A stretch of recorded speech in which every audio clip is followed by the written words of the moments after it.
咁基建先行啦，或者改善交通擠塞咧，我就幾時都支持嘅。但係嚟到呢刻，即係究竟值唔值得使呢筆錢咧？我同好多議員一樣，即係喺而家呢個經濟狀況，我真係覺得有少少考慮唔到，同埋即係局方個文件入邊好多方面咧，俾唔到足夠嘅信息或者數據俾我去決定係咪應該使呢筆錢定唔使呢筆錢。嗱，今次又加咗嗰度話估計經濟損失唔做就每年5億啦，就10年就50億啦。即係關於呢啲數點計出嚟，我都睇翻文件，我覺得嗰個測算呢，我覺得好有問題。我哋先去翻第5頁，如果睇翻個列表2，大家睇咁政府有提到啦，譬如由馬鞍山市中心經大埔公路去城門隧道，就而家2030年20分鐘，到2041年呢就要28分鐘咯。如果冇 T4， 由馬料水去大埔公路去新城市廣場就18分鐘，2030年到2041年25分鐘，加咗7分鐘。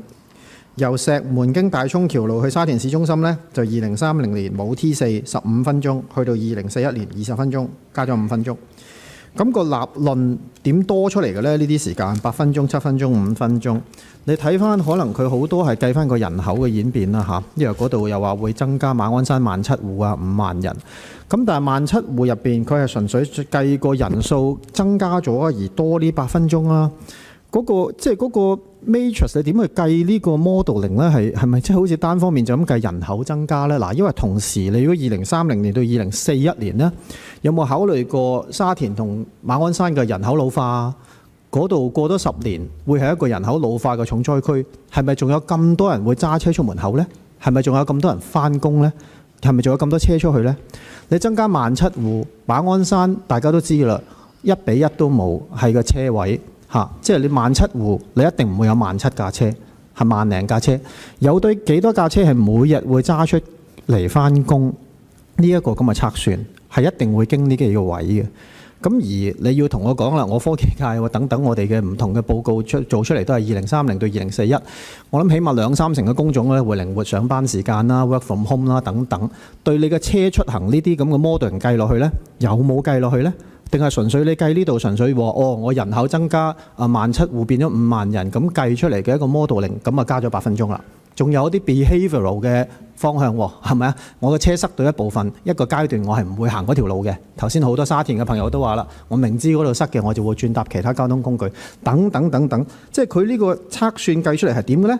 仲有，如果你話沙田繞道係唔會幫助到呢個情況嘅，點解你唔做多個 table 出嚟？2041年有沙田繞道，但係冇 T4，又會咩情況呢？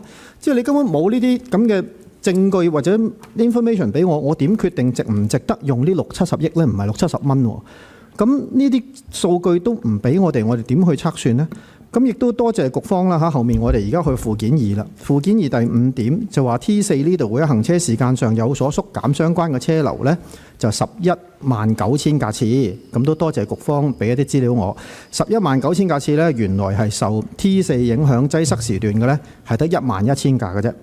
咁其他嗰啲就可能因為落咗去大埔公路啊，大埔公路多咗呢11000架車而影響埋佢哋嘅出行速度等等，咁你就無限放大啦。即係如果你將佢11000架車影響咗11萬架9000架車嘅嚟影響呢，咁我哋如果咁計，你咁關聯性咁強呢，咁我諗我哋立法會嘅塞 lift 呢，我哋都可以無限放大到好多經濟損失嘅。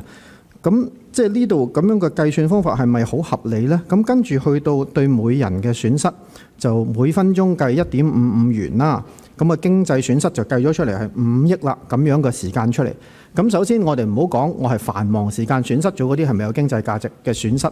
如果我非繁忙時段，其實我10分鐘嘅車程我變咗9分鐘，我其實有冇經濟損失呢？我諗呢個又真係要揾一揾我哋啲大學專家嚟計一計，我嗰啲非繁忙時段慳咗或者使咗嘅1分鐘個價錢點計啦？跟住去到嗰個我哋附件邱議員啊，4分半啊。唔好意思，好快。附件2後面嗰個表呢，呢個我真係要講一講。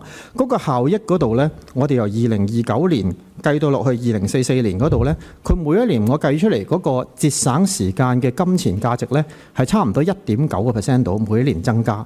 咁我估計呢個係通脹嘅計算出嚟1.9% 啦。但係個經常開支呢，就每一年呢都係7800萬。喂，咁我簡單我做個圖表，即係我經常開支我冇通脹嘅。